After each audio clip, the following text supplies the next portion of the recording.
ভোলা বরিশাল সেতুর দাবিতে আবার উত্তাল রাজধানী ঢাকা।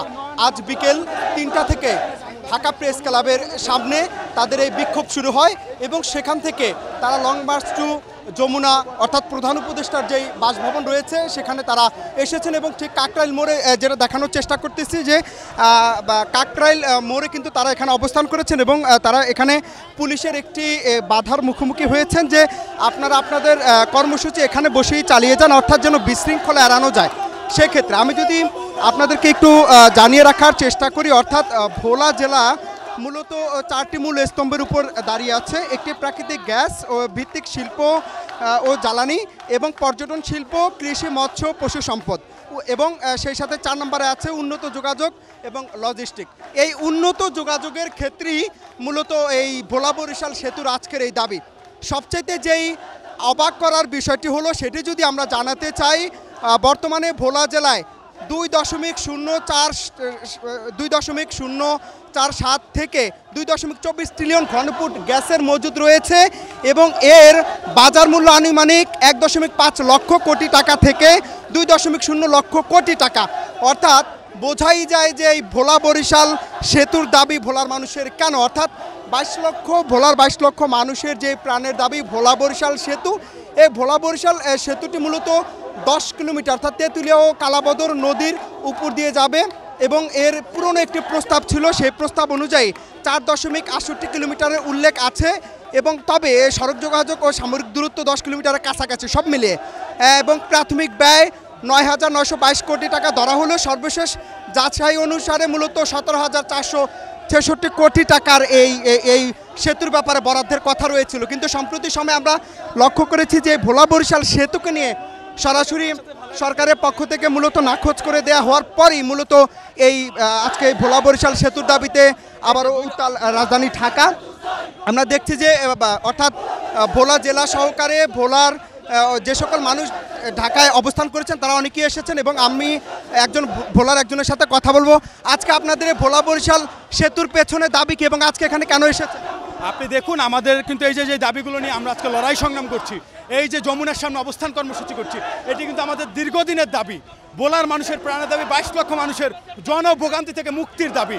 আমাদের প্রথম দাবিটি হচ্ছে ভোলা বরিশাল যে সেতু, সেই সেতুর জন্য ভিত্তিপ্রস্তর স্থাপন করে কার্যক্রমটি অন্ততপক্ষে এই সরকার শুরু করেন এবং একই সাথে ভোলার চিকিৎসা সেবা থেকে দীর্ঘদিন ধরে যে ভোলার মানুষ বঞ্চিত রয়েছে সেই জন্য সেটি থেকে মুক্তি দেওয়ার জন্য ভোলা একটি মেডিকেল কলেজ স্থাপনের দাবি আমরা জানিয়ে আসছি এবং আমরা আরও একটি গুরুত্বপূর্ণ দাবি জানিয়ে আসছি। আপনি জানেন যে ভোলায় বিপুল সংখ্যক গ্যাস কিন্তু উৎপাদন হয়ে থাকে, কিন্তু দুর্ভাগ্যজনক হলেও সত্য ভোলার মানুষ কিন্তু সেই গ্যাসের সেবা কিন্তু গ্রহণ করতে পারে না, যার ফলে আমরা চাচ্ছি যে সেখান থেকে কিছু সংখ্যক গ্যাস ভোলার মানুষের ব্যবহারের কার্যে যেন আসে সেটির ব্যবস্থা করা। এই 3টি দাবি সহ মোটা থেকে 5টি দাবি নিয়ে আজকে আমরা এই যমুনা অভিমুখে আমাদের যে লং মার্চ কর্মসূচি সেটি আমরা পালন করছি। আমরা বিশ্বাস করি যে এই অন্তর্বর্তীকালীন সরকার আমাদের দাবি দেওয়াগুলো মেনে নিয়ে ভোলার মানুষকে দীর্ঘদিনের ভোগান্তি থেকে মুক্তি দিবেন ইনশাআল্লাহ। তো আরেকটু যদি জানাতে চাই, অর্থাৎ আজকের সবচেয়ে আলোচিত যে ঘটনা, অর্থাৎ ভোলা থেকে প্রায় 20 থেকে 30 জন তরুণ কিন্তু মূলত 20 থেকে 30 জন কিন্তু পায়ে হেঁটে ভোলা থেকে ঢাকা তারা লং মার্চে এসেছেন এবং আমি সরাসরি আরেকজনের সাথে একটু কথা বলবো যিনি সরাসরি ভোলা থেকে ঢাকায় পায়ে হেঁটে এসেছেন এবং নদী সাঁতরে এসেছেন। তাদের আজকের একটাই দাবি ভোলা বরিশাল সেতু বাস্তবায়ন। আপনারা আজকে কেন এসেছেন? আপনারা জানেন আমাদের ভোলার যেই 22 লক্ষ মানুষ, বাংলাদেশ যে স্বাধীনের পর থেকে বাংলাদেশের সাথে আমাদের ভোলার সাথে কোনো সংযোগ ব্যবস্থা নাই। আমরা বাংলাদেশের নাগরিক হিসাবে ভোলার মানুষরা কোনো বাংলাদেশের থেকে কোনো সুযোগ সুবিধা আমরা পাচ্ছি না। আমরা সরকারের সকল সুবিধা থেকে বঞ্চিত। এই বৈষম্যের আজকে 50 থেকে 60 বছর পরে ভোলার মানুষ জাগ্রত হয়েছে, তাদের দাবি আদায়ের লক্ষ্যে তারা মাঠে নেমেছে। আমরা কোনো দাবি করতেছি না, আমরা আমাদের অধিকার চাচ্ছি। সেই অধিকার চাওয়ার ক্ষেত্রে আমরা সেই সদূর চরপেশন জ্যাকব টাওয়ার থেকে আমরা ঢাকার যমুনা পর্যন্ত আমরা পায়ে হেঁটে এসেছি। আপনারা জানেন এর মাঝখানে আমরা 3টি নদী অতিবাহিত করতে হয়েছে। প্রথমে তেঁতুলিয়া নদী, তারপরে আমাদের যেই খরস্রোতা আরেকটি নদী আছে কালাবদর, সেই নদীটির পরে আপনারা জানেন এশিয়ার ভিতরে সবচাইতে খরস্রোতা নদী হচ্ছে এই পদ্মা সেতু। এই পদ্মা সেতু পাড়ি দিতে গিয়ে আমরা 8 জন নেমেছিলাম নদীতে। 8 জনের ভিতরে আমাদের 5 জন আহত হয়েছে। আমরা 3 জন সফলভাবে নদী পাড়ি দিয়ে এই পারে এসেছি। এখান থেকে আমরা আজকে এই যে সচিবালয়ের যেই প্রধান উপদেষ্টার কার্যালয়, আমরা আমাদের যেই কাঙ্ক্ষিত 5টি দাবি, প্রধান দাবি হচ্ছে আমাদের ভোলা বরিশাল সেতু। আমরা চিকিৎসা থেকে বঞ্চিত, আমরা একটি মেডিকেল কলেজ চাই, আমরা পাবলিক ইউনিভার্সিটি চাই, আমরা স্থায়ী বেড়িবাঁধ চাই।